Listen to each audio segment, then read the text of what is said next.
हम लोग data security से स्टार्ट करेंगे। डेटा सिक्योरिटी में टोटल 7 यूनिट्स है। ये थोड़ा लंबा चलेगा, 7 यूनिट्स का है, और ओवरऑल ये यूनिट आई थिंक कितना है वो, 25 25 50, 1 आवर 50 मिनट्स का है टोटल। ओके, तो चूंकि हम लोग कंट्रोल हाउस वर्ड हो गया, हम लोग डेटा सिक्योरिटी स्टार्ट कर रहे हैं। इसमें टोटल 7 यूनिट्स है। हम लोग आज ओवरव्यू से स्टार्ट करते हैं। Overview of data security. Overview of data security क्या होता है, देखते हैं। तो ओवरव्यू ऑफ डेटा सिक्योरिटी में हम लोग इसका ऑब्जेक्टिव अगर हम देखते हैं तो इसमें हम लोग पढ़ने वाले हैं कि explain the importance of giving the right people access to the right data, list the four level of levels list the 4 levels at which you can control data access, describe a typical scenario for limiting data access at each of the 4 levels। तो overview में data security में हम लोग इसका overview में हम लोग ये समझेंगे कि जो जो एक्सेस का जो इम्पोर्टेंस होता है, कि सही आदमी को सही एक्सेस और सही डेटा का एक्सेस देना, उसका क्या इम्पोर्टेंस है, क्यों ये इम्पोर्टेंट है, वो देखेंगे हम लोग। जो 4 लेवल ऑफ डेटा का एक्सेस होता है जिससे हम लोग डेटा को कंट्रोल करते हैं, डाटा को, वो हम लोग देखेंगे कि वो 4 लेवल क्या क्या है, उसमें कैसे हम लोग डेटा को एक्सेस करते हैं, कैसे कंट्रोल करते हैं, वो देखेंगे। तीसरा हम लोग देखेंगे कि कैसे हम लोग उस डेटा का जो एक्सेस को होता है उसको कैसे हम लोग लिमिट करते हैं। हर लेवल में 4 लेवल जो है, उस 4 लेवल में कैसे हम डेटा का एक्सेस को लिमिट करते हैं। तो ये तीन तीन चीज जो है हम लोग इस यूनिट में हम लोग सीखने वाले हैं। ये भैया ये पूरा सेम है, मतलब वो आइडेंटिटी बेसिक का एक यूनिट से पूरा, बस कौन लास्ट में से? इसमें ऑडिट ट्रेल कुछ कुछ चीजें लगे। अच्छा, जो आइडेंटिटी बेसिस में पढ़े उसका बोल रहे हो। वही रोल हायरार्की, हम्म। मैनुअल शेयरिंग, शेयरिंग रूल्स, यही सब इसमें भी। अच्छा, चलो ठीक है, रिवीजन हो जाएगा, देख लेते हैं। ठीक है, तो जैसा कि ये सेम एज आइडेंटिटी बेसिक्स है तो अच्छा है, सबके लिए एक बार रिवीजन हो जाएगा, तुम लोग क्विकली इसको तब पार कर लेते हैं। तो इंट्रोडक्शन में हम लोग देखते हैं, choose the data set each user or group of users can see is one of the key decisions that affects the security of your Salesforce org or app. Once you have designed and implemented your data model, give some thought to the kind of the things your users are doing and the data they need to do it। तो हर user group के लिए हम लोग जो data set use करते हैं, और उसके लिए जो की डिसीजंस लेते हैं, जो कि उसका सिक्योरिटी और सेल्सफोर्स ऑर्ग में जो ऐप वगैरह बनाएंगे उस पर इफेक्ट, वो उसको जो इम्पैक्ट करेगा। तो ये हम लोग डिज़ाइन जब कर लेते हैं, इम्प्लीमेंट जब कर लेते हैं कोई भी डेटा मॉडल को, तो हम लोगों को देखना पड़ता है, कुछ कुछ चीज़ें उसको ध्यान में रखना पड़ता है कि क्या करना है उसमें, कैसे करना है उसको। तो जब हम लोग डेटा मॉडल का बात करें तो डेटा मॉडल वही हुआ ना, कि जब आप एक मोबाइल का बात कर रहे हैं तो मोबाइल में क्या होता है, मोबाइल में ऐप्स होता है, ऐप्स के अंदर जाएंगे तो ऐप्स में भी बहुत सारा इंफॉर्मेशन होता है। जो फॉर एग्जांपल अगर हम फेसबुक की बात करें, तो फेसबुक एक सोशल मीडिया ऐप है, जिसमें कि ऐप के अंदर जाने से हम लोगों को क्या दिखता है, पोस्ट दिखता है, फोटोज दिखता है, प्रोफाइल पिक्चर दिखता है, वॉल है, कमेंट्स है, लाइक्स है, शेयर है। तो अगर हम फेसबुक का ही एग्जांपल ले सिंपल, तो अगर मेरा फेसबुक का अकाउंट है, अगर हम कोई चीज़ को पब्लिक नहीं किए हैं तो आप लोग नहीं देख पाएंगे उसको। ठीक है। उसी तरह से अगर हम किसी फ्रेंड्स को ऐड नहीं किए हैं तो वो मेरा प्रोफाइल नहीं देख सकता है। तो ये टोटली डिपेंड करता है कि मेरा प्राइवेसी सेटिंग्स ऐप में जो है, फेसबुक ऐप में क्या है। तो depending on my privacy settings जो ऐप है उसमें कोई भी चीज़ जो फेसबुक में दिखेगा और कोई भी चीज़ हम लोग शेयर करेंगे उसके अकॉर्डिंगली वो डेटा दिखता है। तो उसी तरह से मान लीजिए मेरा अकाउंट है, रोहित का अकाउंट है फेसबुक में। हम कल को डेट में एक पोस्ट डाले, वो प्राइवेट पोस्ट डाल दिए, तो चूंकि हम प्राइवेट प्राइवेट पोस्ट डाले हुए हैं, रोहित मेरे फेसबुक अकाउंट में आ भी जाएगा तो उसको वो दिखेगा नहीं। क्यों नहीं दिखेगा? क्योंकि वो जो पोस्ट है वो प्राइवेट है, वो सिर्फ और सिर्फ हम देख सकते हैं। एंड प्राइवेट पोस्ट को बोलते हैं ओनली मी पोस्ट, जो ओनली मी का ऑप्शन होता है। उसी में अगर हम एक पोस्ट डालें, आज रोहित और सपन जो है फेसबुक में फ्रेंड्स नहीं है, एक पोस्ट हम डाले जिसको हम डाले हैं फ्रेंड्स करके, अगर हम फ्रेंड्स करके पोस्ट डालें तो अगेन रोहित मेरे अकाउंट में आएगा फेसबुक में, तो उसको दिखेगा नहीं, क्योंकि रोहित और सपन फ्रेंड्स नहीं है फेसबुक में, तो उसको वो पोस्ट नहीं दिखेगा। लेकिन अगर वही पोस्ट को हम पब्लिक डाल देते हैं तो रोहित का हम फ्रेंड हो चाहे ना हो, जैसे ही वो मेरे अकाउंट में आएगा, चूंकि वो पब्लिक है, वो सबको दिखेगा और रोहित को भी दिखेगा। सेम कॉन्सेप्ट सेल्सफोर्स में भी होता है, क्योंकि हर एक चीज़ डेटा ही है, हर एक चीज़ एक मॉडल होता है, डेटा मॉडल, सॉरी, हर एक चीज़ एक डेटा होता है जिसको हम लोग डिफरेंट डिफरेंट एप्स में डिफरेंट डिफरेंट टाइप से इम्प्लीमेंट करते हैं और उसको देखते हैं।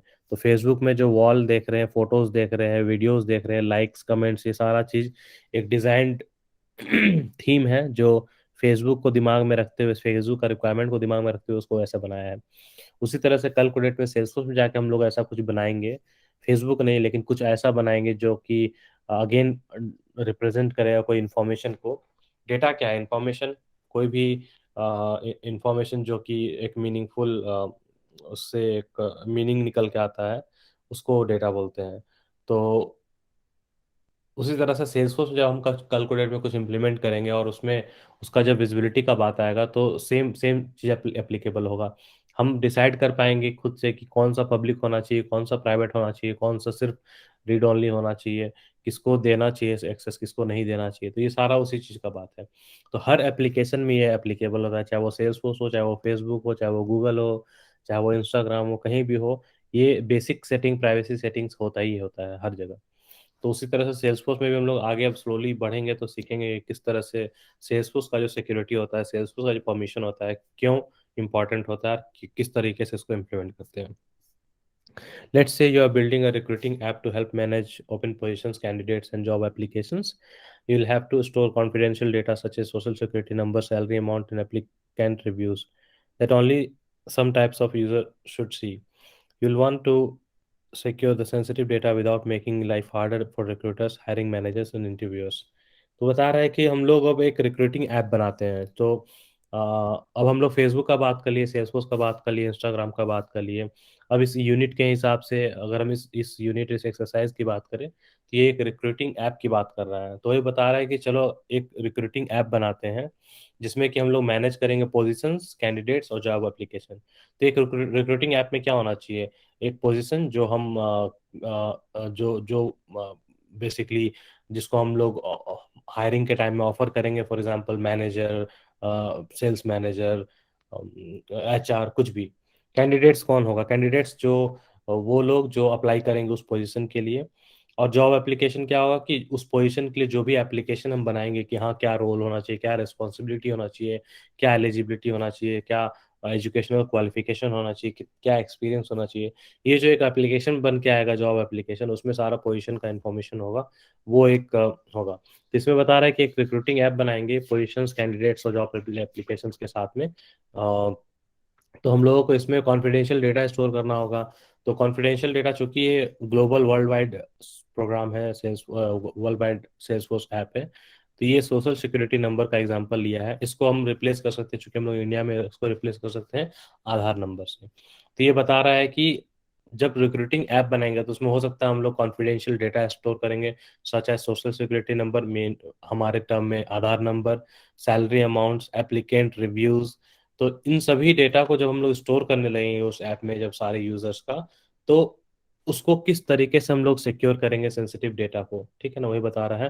ताकि जो रिक्रूटर हो, जो हायरिंग मैनेजर हो, जो इंटरव्यूअर हो, उनका जो लाइफ है वो ज़्यादा प्रॉब्लमेटिक ना हो। क्योंकि अगर हम सारा इंफॉर्मेशन को सही से अगर सिक्योर नहीं कर पाए, सबको पब्लिक कर दें, तो सबको प्रॉब्लम होगा जो कंपनी हायर कर रही होगी। और अगर हम लोग प्राइवेट कर दे तो भी प्रॉब्लम होगा, एक दूसरे को शेयर नहीं कर पाएंगे। तो यही बता रहा है कि किस तरीके से मैनेज करेंगे कि right amount of data, right data को कौन सा डेटा को शेयर करना है सबके साथ, कौन सा छुपा कर रखना है, ये सारा चीज जानना बहुत जरूरी होगा। With the Salesforce platform's flexible layered sharing model, it's easy to assign different data sets to different set of users. You can balance security and convenience, reduce the risk of stolen or misused data, and still make sure all users can easily get the data they need. तो बता रहा है वही कि Salesforce जो कि इतना flexible platform है, इसमें जो शेयरिंग मॉडल है वो लेयर्ड शेयरिंग मॉडल बोलते हैं, मतलब लेयर बाय लेयर इसका एक्सेस का कंट्रोल कर सकते हैं। जैसे कि अगर हम एग्जांपल लें अगेन फेसबुक का, तो फेसबुक में आज के डेट में क्या होता है, फेसबुक में हम एक्सेस को अगर हम लेयर वाइज करने का सोचे तो फर्स्ट लेयर हो जाता है प्रोफाइल का पासवर्ड, फिर टू फैक्टर ऑथेंटिकेशन जो होता है, जो ओटीपी के थ्रू लॉगिन होता है। तो ये सब लेयर्ड अप्रोच होगा, पहला लेयर पासवर्ड, दूसरा लेयर टू फैक्टर ऑथेंटिकेशन, तीसरा लेयर हो गया प्राइवेसी सेटिंग्स में जाके आप अपना सब चीज को सिक्योर करना। तो उस टाइप से सेल्सफोर्स में भी बहुत सारा लेयर्ड, बहुत सारा नहीं मतलब एक set of layered sharing model है जो कि प्रोवाइड करता है आपको डेटा को सिक्योर बनाने में और आपको सही ढंग से उसको यूज करने में। तो इससे क्या होता है कि रिस्क जो है वो रिड्यूस हो जाता है। जो डेटा चोरी होने से, मिसयूज होने से बचाएगा उसको। तो इससे हम लोग यूजर्स का डेटा को अच्छे से सही से रख पाएंगे। ठीक है। और हम लोग सही से यूज कर पाएंगे डेटा को, जिस काम के लिए वो है उस काम के लिए। The platform makes it easy to specify which users can view, create, edit or delete any record or field in the app. तो प्लेटफॉर्म जो है वो इजीली आपको स्पेसिफाई कराता है कि कौन सा यूजर को जो इंफॉर्मेशन है वो देखना है, क्रिएट करना है, एडिट करना है या डिलीट करना है उस ऐप में। ठीक है। जो भी आप ऐप बना रहे हैं, इस एग्जांपल में recruiting app, you can control access to your whole org, a specific object, a specific field और इवन एन इंडिविजुअल रिकॉर्ड। तो इसमें बता रहा है कि आप जो एक्सेस को है उसको कंट्रोल कर सकते हैं पूरा ऑर्ग वाइड, पूरे ऑर्ग में। आप एक्सेस को कंट्रोल कर सकते हैं कोई एक स्पेसिफिक ऑब्जेक्ट के लिए, आप कंट्रोल कर सकते हैं कोई स्पेसिफिक फील्ड के लिए, आप कंट्रोल कर सकते हैं कोई स्पेसिफिक रिकॉर्ड, इंडिविजुअल रिकॉर्ड के लिए। तो ये सारा फीचर सेल्सफोर्स प्रोवाइड करता है कि आप एक पूरे ऑर्ग लेवल पे कर सकते हैं, ऑब्जेक्ट पे कर सकते हैं, रिकॉर्ड पे कर सकते हैं, फील्ड पे कर सकते हैं। By combining security controls at different levels, you can provide just the right level of data access to thousands of users without having to specify permission for each user individually. वही बता रहा है कि Salesforce का जो data security इतना अच्छा से बनाया हुआ है कि यहाँ पे आप जो डेटा का एक्सेस है, राइट लेवल ऑफ एक्सेस जो डेटा का है, वो आप थाउजेंड्स ऑफ यूज़र के लिए एक ही बार में कर सकते हैं। और हर यूज़र को अलग अलग जाके आपको कॉन्फ़िगर करने का ज़रूरत नहीं है, एक बार में करेंगे, उससे रिलेटेड जितना यूज़र होगा सबको वो सेम एक्सेस हो सकता है। Although you can configure the security and sharing models entirely using the user interface, the model works at the API level. That means any permission you specify apply even if you query or update the data via API calls. The security of your data is protected regardless of how users get to it. तो ये यहाँ पे एक थोड़ा सा detail में बताने की कोशिश कर रहा है एपीआई के बारे में। एपीआई, अगर पिछला यूनिट आप लोगों को याद होगा तो उसमें हम दिखा रहे थे कि कैसे सेल्सफोर्स को हम लोग बाहर की दुनिया से जोड़ते हैं। जब सेल्सफोर्स को हम बाहर की दुनिया से जोड़ते हैं तो वो गूगल भी हो सकता है, वो फेसबुक भी हो सकता है, वो लिंक्डइन भी हो सकता है, वो इंस्टाग्राम भी हो सकता है। तो ये बताने का ये कोशिश कर रहा है कि इवन दो जो सिक्योरिटी शेयरिंग मॉडल होता है सेल्सफोर्स का, वो यूजर इंटरफेस को यूज करके करते हैं, मतलब सामने से मॉडिफाई करके करते हैं, स्क्रीन पे देख के मॉडिफाई करते हैं। लेकिन जब कभी आप सेल्सफोर्स को कभी दूसरे बाहर दुनिया के ऐप से जोड़ेंगे, तो वो जो कनेक्शन करेंगे, कनेक्शन तो यूजर का यूआई से होगा नहीं, उसके लिए कुछ एक इंटरफेस लगेगा जिसको आप कनेक्ट करेंगे एक यूजर को, सॉरी एक सेल्सफोर्स को दूसरे ऐप से, दूसरे सॉफ्टवेयर से। तो वही बोल रहा है कि वो वैसा जो बैकएंड जो कनेक्शन होता है उसको बोलते हैं इंटीग्रेशन, जो एपीआई के थ्रू होता है। एपीआई के थ्रू होता है तो उसको हम लोग बेसिकली उसको भी हम लोग प्रोटेक्ट कर सकते हैं। वही बोल रहा है कि जब सिस्टम टू सिस्टम कनेक्ट होता है तो इतना एडवांस्ड सिक्योरिटी सेटिंग्स है सेल्सफोर्स का कि जब सिस्टम टू सिस्टम भी कनेक्ट करेंगे ना, तो वो उसको इजीली फिर एक्सेस कर सकते हैं। इजीली वो सारा चीज़ एप्लीकेबल होगा आपका एक्सेस में, डेटा सिक्योरिटी में, सॉरी एक्सेस बोल रहे हैं। जब सिस्टम टू सिस्टम कनेक्ट होगा तो सेम सेट ऑफ जो सिक्योरिटी है जो आप प्रोवाइड करेंगे यूजर्स का ऊपर से, वो सब चीज़ एप्लीकेबल होगा एपीआई में। तो एपीआई बेसिकली वही होता है जब आप कुछ कनेक्ट करते हैं बाहर की दुनिया से, और या फिर बाहर के सॉफ्टवेयर से, या फिर इंटरनली भी सेल्सफोर्स में भी जब आप कनेक्ट करते हैं तो अ, वो एक मैकेनिज्म होता है जिसको एपीआई बोलते हैं। एपीआई के बारे में हम लोग आगे डिटेल में पढ़ेंगे, एपीआई क्या होता है वो हम लोग अच्छे से समझेंगे उसको। अब देखिए level of data access. You can control which users have access to which data in your org, a specific object, a specific field or an individual record. ठीक है। तो इसमें बता रहा है कि जो एक्सेस है वो हम लोग पूरे ऑर्ग का, अभी जैसे कि ये रिपीटेडली ये चीज़ बोले जा रहा है कि आपका जो डेटा का एक्सेस है वो पूरे ऑर्ग पे या स्पेसिफिक ऑब्जेक्ट पे या फील्ड पे या इंडिविजुअल रिकॉर्ड पे कर सकते हैं। तो उसको आगे और एक्सप्लेन किया है कैसे। तो organization, for whole organization you can maintain a list of authorized users, set password policies and limit logins to certain hours and locations. तो ऑर्गेनाइजेशन जैसा कि हम लोग सबको जानते हैं कि जो भी एक प्लेटफॉर्म जिस पे हम लोग काम करते हैं, जो इंडिविजुअली सबके लिए बना हुआ, आज के डेट में प्लेग्राउंड जो सबके लिए बना हुआ अलग अलग, तो वो ऑर्ग होता है सेल्सफोर्स का। उसी तरह से आगे हम लोग जब देखेंगे तो जो हार्ड डिस्क से हम कंपेयर किए थे कि जो भी आपका पर्सनल स्पेस होता है इस पे आप काम करते हैं वो ऑर्ग होता है। और उसी तरह से बता रहे हैं कि वो पूरे ऑर्ग में आप अ, किस तरह से मेंटेन कर सकते हैं यूजर्स का ऑथराइजेशन, उसका पासवर्ड पॉलिसीज, उसका लॉगिन्स को लिमिट करना, ये सारा चीज आप कर सकते हैं। तो ये एक लेवल ऑफ एक्सेस हो गया, सिक्योरिटी हो गया। दूसरा बोल रहा object access. Access to object level data is the simplest things to control by setting permissions on a particular type of object. You can prevent a group of users from creating, viewing, editing and delete or deleting any records of that object. तो वही बता रहा है कि जो object level data access जो होता है वो बहुत ही सिंपल चीज़ है। तो इसका परमिशन जो है आप पर्टिकुलरली ऑब्जेक्ट पे ग्रुप को, पूरा एक ग्रुप को प्रिवेंट कर सकते हैं देखने से, क्रिएट करने से, एडिट करने से, डिलीट करने से कोई भी रिकॉर्ड को सेल्सफोर्स में। उसी का एग्जांपल में बता रहा है, you can use object permission to ensure that interviewers can view positions and job applications but not edit or delete them. You can use profiles to manage the objects that users can access and the permissions they have to for each object. You can also use permission sets and permission set groups to extend access and permission without modifying user's profile.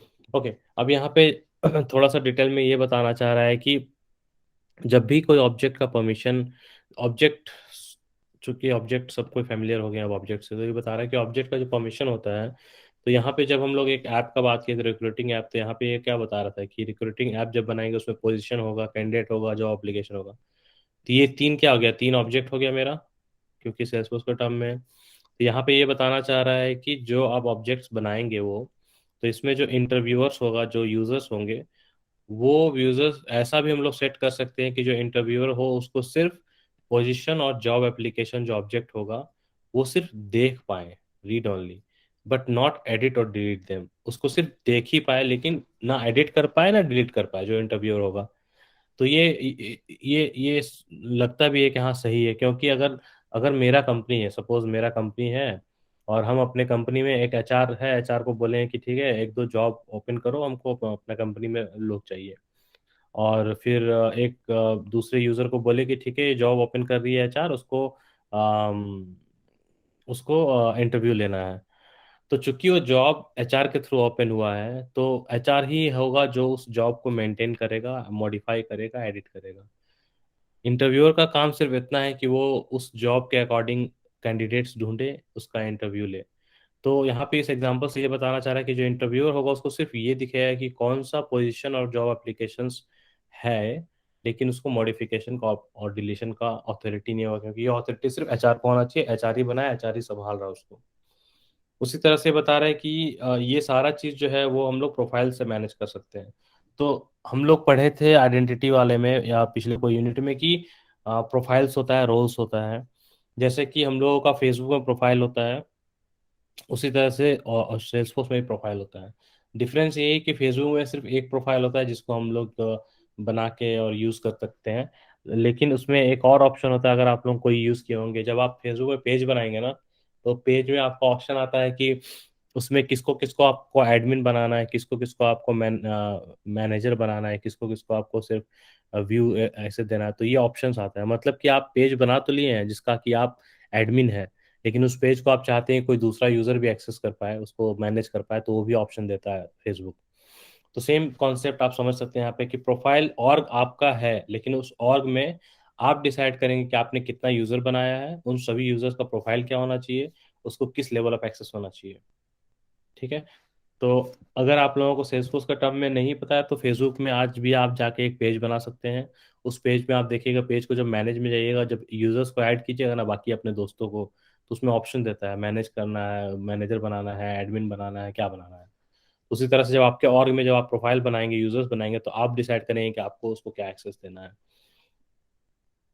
ठीक है, तो यही बता रहा है कि आगे, और ये बता रहा है परमिशन सेट्स और परमिशन सेट ग्रुप्स।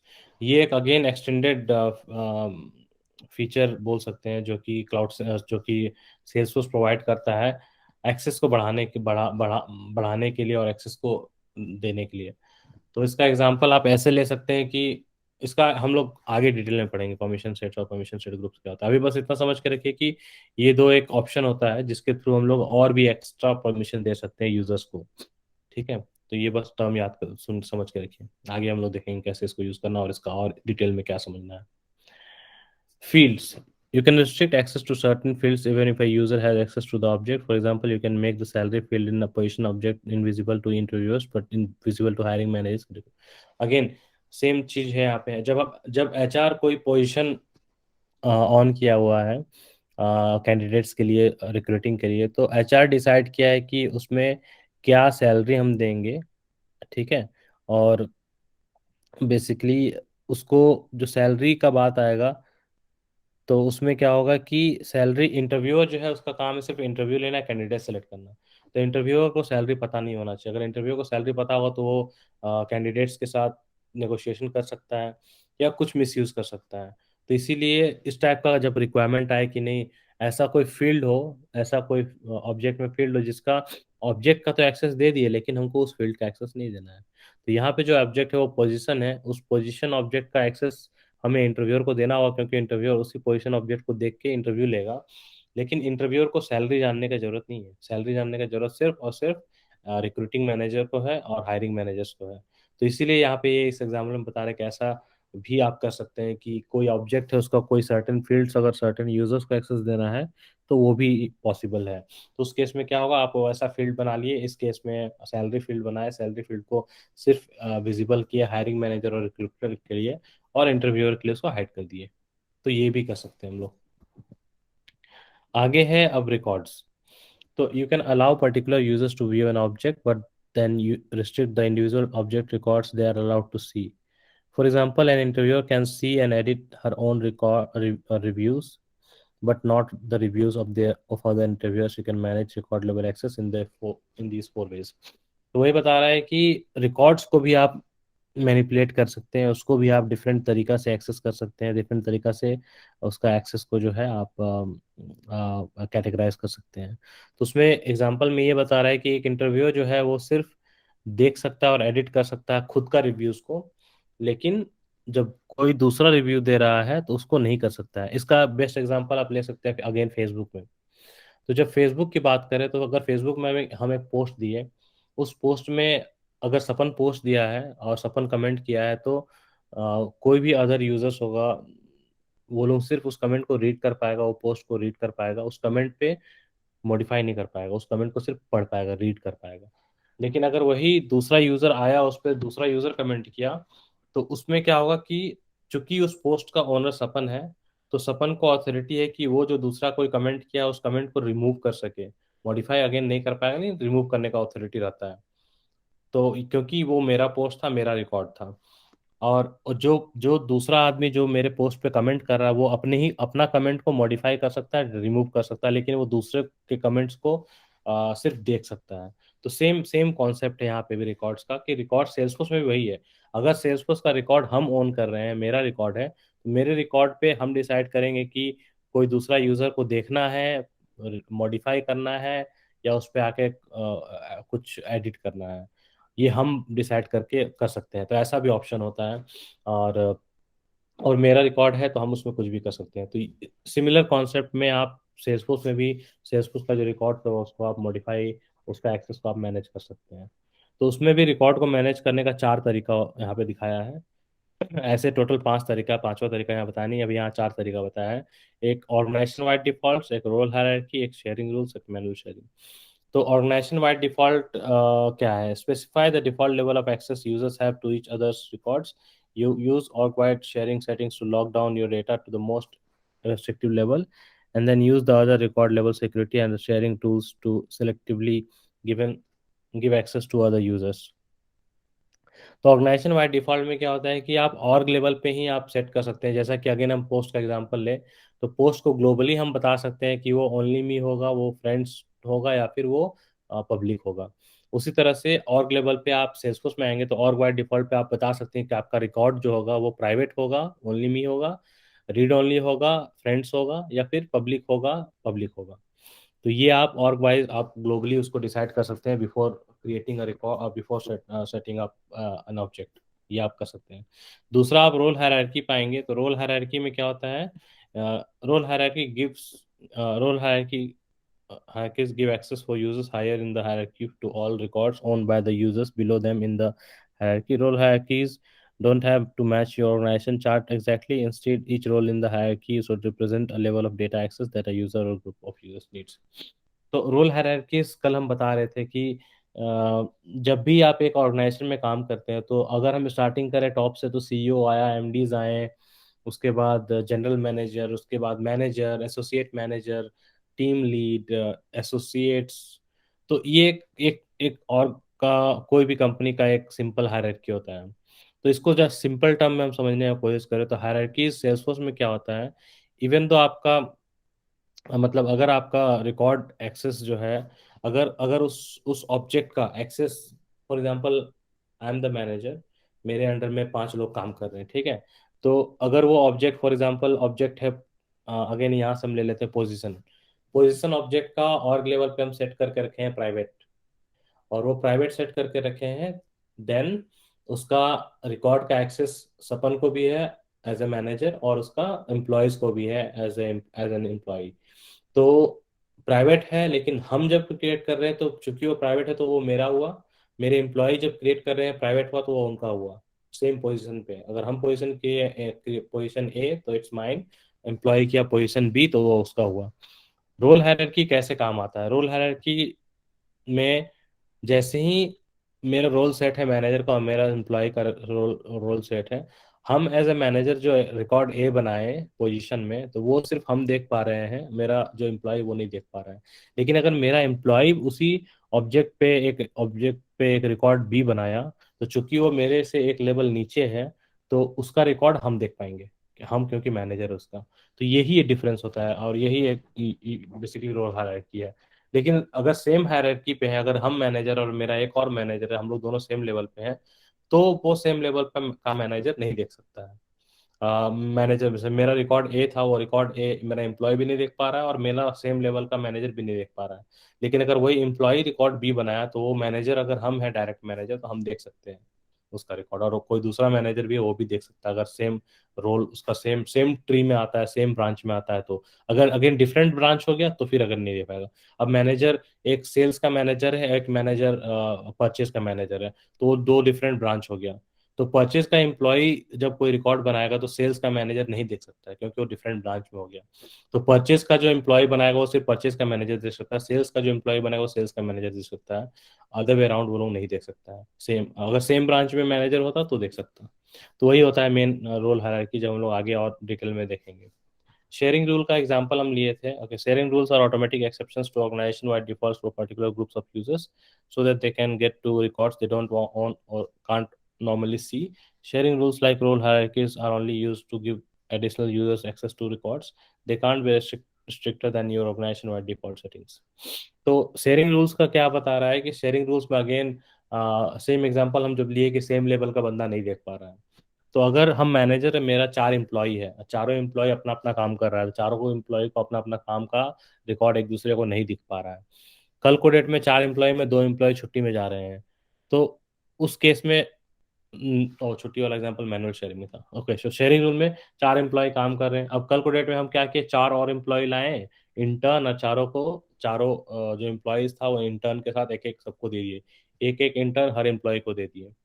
अब क्या हुआ, एम्प्लॉयज तो काम कर ही रहे हैं, उसके साथ में इंटर्न ट्रेनिंग लेके सीख रहा है। तो हमको एक रूल लिखना है कि चूंकि मेरा इंटर्न को भी वो एक्सेस होना चाहिए तभी वो सीखेगा। तो उसके लिए एक रूल हम बनाएंगे, शेयरिंग रूल। हम लिख बोलेंगे कि जब भी एम्प्लॉय कोई रिकॉर्ड बनाए तो उसके इंटर्न को वो शेयर हो जाए ऑटोमेटिकली। तो इससे क्या होगा कि एक्सेस, इवन दो वो इंटर्न उससे एक लेवल नीचे होगा और उसको नहीं दिखना चाहिए, लेकिन यहाँ पे स्पेशल रिक्वायरमेंट है कि इंटर्न है वो सीख रहा है, उसको दिखना चाहिए। तो वो क्या हुआ कि जब वो रिकॉर्ड बनाएगा एम्प्लॉय तो उसका ऑटोमेटिकली इंटर्न को शेयर हो जाएगा। तो वही बता रहा है शेयरिंग रूल। और इसमें एक चीज़ और बता रहा है स्पेशली कि अगर ऑर्गेनाइजेशन वाइड डिफॉल्ट में जो भी सेटिंग्स है मेरा यहाँ पे टॉप लेवल पे, उससे ज़्यादा रेस्ट्रिक्शन हम शेयरिंग रूल से नहीं डाल सकते हैं। ठीक है। Manual sharing allows owners of particular records to share them with other users. Although manual sharing isn't automated like org-wide sharing settings, so role hierarchy or sharing rules, it can be useful in some situations, such as when a recruiter going on vacation needs to temporarily assign ownership of a job application to someone else. तो manual sharing नाम से ही पता चल रहा है कि manually share करना। तो इवन तो बता रहा है एग्जांपल में कि ये शेयरिंग सेटिंग्स, रोल हायरार्की और शेयरिंग रूल्स के जैसा ऑटोमेटेड नहीं है, जो ऊपर हम लोग देखे इसके जैसा ऑटोमेटेड नहीं है जो एक बार सेट किया तो ऑटोमेटिक काम किया। ये मैनुअली है, मैनुअली रिकॉर्ड शेयर करना पड़ता है। लेकिन ये यूजफुल कब है, जैसा हम 4 एम्प्लॉय का एग्जाम्पल, ये 2 एम्प्लॉय छुट्टी में जा रहा है। अब एम्प्लॉय छुट्टी में जा रहा है तो काम तो रुकना नहीं चाहिए, कंपनी तो बंद नहीं होना चाहिए। तो उन दोनों एम्प्लॉय का जो काम है उसको हम लोग डेलीकेट करेंगे, उसको हम लोग मैनुअल शेयरिंग के थ्रू, कि हाँ भाई हम 5 दिन का छुट्टी में जा रहे हैं, मेरा ये ओपन जितना भी टास्क है, जितना भी ओपन रिकॉर्ड है, हम शेयर कर दे रहे हैं मैनुअली बाकी 2 यूजर्स के साथ, कि फ्यूचर में जब भी हम नहीं रहेंगे या फिर जब भी ये 5-6 दिन नहीं रहेंगे तो वो आपको उस पर काम करना आपको दिख जाएगा। तो that is the manual sharing. की वैकेशन में कोई जा रहा है और भी कोई एग्जाम्पल हो सकता है, उसके लिए जा रहा है तो मैनुअली आप रिकॉर्ड को शेयर कर देंगे दूसरा जो भी एम्प्लॉय जो लोग काम कर रहा है उसको, तो वो हो जाता है मैनुअल शेयरिंग। अब यहाँ एक नोट है, make a table of the various types of users in your organization. In the table specify the level of access to the data that each type of user should have for each object, for fields and records within the object. You can then refer to this table as you set up your security model. ये बोल रहा है कि आप खुद से सीखने के लिए कोई भी एक ऑर्गेनाइजेशन का एग्जांपल ले सकते हैं और उसको एक टेबुलर फॉर्म में बना सकते हैं कि कितने मैनेजर हैं, कितने एसोसिएट मैनेजर हैं, कितने एम्प्लॉयज हैं, क्या क्या रिकॉर्ड का एक्सेस होना चाहिए, किस किस रिकॉर्ड में एक्सेस नहीं होना चाहिए। तो रिक्रूटिंग ऐप का भी एग्जांपल ले सकते हैं और खुद से अपना दिमाग लगा के आप लोग ऐसा एक टेबल तैयार कर सकते हैं। जब वो आपका टेबल तैयार हो जाएगा तो उस टेबल को आपको इस के थ्रू रन करके समझना है कि आपका एक्सेस क्या होना चाहिए। ठीक है। तो यहाँ पे इस डायग्राम के थ्रू बताने का कोशिश कर रहा है। तो यूजर यहाँ पे आ गया, फिर बोल रहा है what objects can I user see, what fields on those objects can I user see, which records should be hidden by default, what exception should be make. तो यहाँ पे अब हम लोग अगर एक एक करके जाएंगे तो ऑब्जेक्ट लेवल सिक्योरिटी में कैंडिडेट है, पोजीशन है, ऑफर है, जो ये हम लोग 3 ऊपर देखे रिक्रूटिंग ऐप में।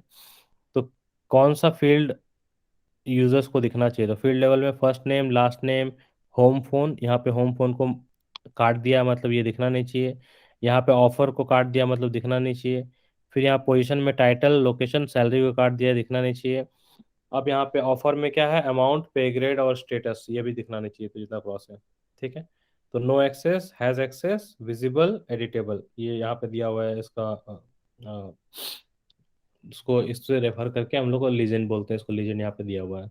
अब रिकॉर्ड्स का देखते हैं, रिवॉर्ड रिकॉर्ड लेवल सिक्योरिटी। ये जो है ये प्राइवेट डिनोट करता है, ये रीड ओनली डिनोट करता है, ये प्राइवेट अगेन, और ये होगा। सो ये ऑफर जो है प्राइवेट होगा, पोजीशन जो है रीड ओनली होगा, कैंडिडेट जो है प्राइवेट होगा। अब आगे हम लोग क्या एक्सेप्शन ऐसा होना चाहिए, तो एक्सेप्शन यहाँ पे क्या दिया हुआ है कि कैंडिडेट जो है उसमें जो पोजीशन है कोई एक वो रीड ओनली होना चाहिए, एक प्राइवेट है, और एक पोजीशन जो कैंडिडेट फॉर एक और पोजीशन उसको मॉडिफाइबल दिया हुआ है। तो यहाँ पे बेसिकली डिफरेंट सिनारियोज दिया हुआ है कि कैसे कैसे आप रिकॉर्ड्स को सेटअप कर सकते हैं। तो ये पूरा चार्ट बताने का कोशिश किया है कि आप ये 3 ऑब्जेक्ट को किस किस तरीके से क्या क्या आप किस टाइप से सेट कर सकते हैं। इस टाइप से आप उसको एग्जांपल में लेके खुद से उसको टेस्ट कर सकते हैं। आगे आते हैं audit system use. Auditing provides information important information for diagnosing potential security issues or dealing with real ones. Someone in the organization should audit regularly to detect potential abuse, look for unexpected changes or patterns of use. तो auditing क्या होता है, auditing हम लोगों को important information provide करता है, हम लोगों को प्रॉब्लम डायग्नोस्टिक करने में जितना भी पोटेंशियल सिक्योरिटी इश्यूज है उससे डील करने में हेल्प करता है। अगर हमारे ऑर्गेनाइजेशन में कोई भी ऑडिट आ रहा है सॉरी, हमारे ऑर्गेनाइजेशन में रेगुलरली ऑडिट होना चाहिए, जिससे कि हम लोगों को कोई भी पोटेंशियल ऐसा मिसयूज है वो पता चल जाए, और उससे कोई भी अनएक्सपेक्टेड चेंज कोई कर रहा हो तो वो हम लोग को पता चल जाए। तो इसमें क्या है, record modification fields, all objects include fields to store the name of the user who created the record and who last modified the record, this provide some basic auditing information. तो रिकॉर्ड मॉडिफिकेशन में हम लोग को देखना है कि कौन create किया है, ठीक है, लास्ट कौन मॉडिफाई किया है। इन सभी बेसिक इन्फॉर्मेशन से हम लोग पता कर सकते हैं कि हाँ कौन उसको मिसयूज कर रहा है कौन नहीं। अब फॉर एग्जांपल, कल को डेट में अगर हम कोई रिकॉर्ड बनाए हैं और उस रिकॉर्ड हम एक्सेस को सेटअप करना भूल गए, तो 4 दिन बाद हम जब उस रिकॉर्ड में गए तो देखें कि उसका जो लास्ट मॉडिफाइड है वो किसी और के नाम से है, तो उससे हमको पता चल जाएगा, अरे ये तो हम मॉडिफाई 4 दिन से तो हम काम ही नहीं किए, तो ये कौन मॉडिफाई कर दिया। तो सेल्सफोर्स में हर रिकॉर्ड का क्रिएशन डेट होता है, क्रिएटेड बाय होता है, लास्ट मॉडिफाइड डेट होता है, लास्ट मॉडिफाइड बाय होता है, कि कौन क्रिएट किया था, कब क्रिएट किया था, कौन लास्ट मॉडिफाई किया था, और कब मॉडिफाई किया था। ये सारा इन्फॉर्मेशन है, तो वही बोलता है इसको एक बार हमेशा रिव्यू करते रहना चाहिए टाइम टू टाइम, तो इससे आपको पता चलता है कि कोई कहीं पे हमारा इम्प्लीमेंटेशन तो रॉन्ग नहीं हो गया, कोई सिक्योरिटी ब्रीच तो नहीं हो गया। लॉगिन हिस्ट्री क्या है, you can review a list of successful and failed login attempts for the past 6 months, for example for more information see monitor login history. अब आप सेटअप में जाएंगे, वहाँ पे monitor login history quick find में मारेंगे तो आपको एक लिस्ट ऑफ लॉगिन हिस्ट्री देगा। ये 6 महीना लास्ट 6 मंथ्स का आपको हिस्ट्री देता है। ये 6 मंथ्स में आपको बताएगा कितने लोग लॉगिन किए हैं, कितनों का सक्सेस लॉगिन हुआ, कितनों का फेल्ड लॉगिन हुआ। तो ये भी काइंड ऑफ एक रिव्यू है जो कि हर कंपनी को करना चाहिए। इससे ये पता चलता है कि कोई लॉगिन मतलब अनवांटेड लॉगिंग तो नहीं हुआ है, कोई हैक वैक तो नहीं कर लिया है, ये सब। Field history tracking, you can turn on auditing to automatically track changes in the values of individual fields. Although field level auditing is available for all custom objects, only some standard objects allow it. तो field history trekking क्या होता है, अगर आपका एक record है Salesforce में, position position में आपका है एक फील्ड सैलरी, सैलरी हम जिस दिन एज एच आर क्रिएट किए थे सैलरी हम डाले थे 10,000 पर मंथ। एक महीना के बाद देखिए वो 10,000 15,000 हो गया है, तो कैसे पता चलेगा कि वो 10 से 15 कौन किया।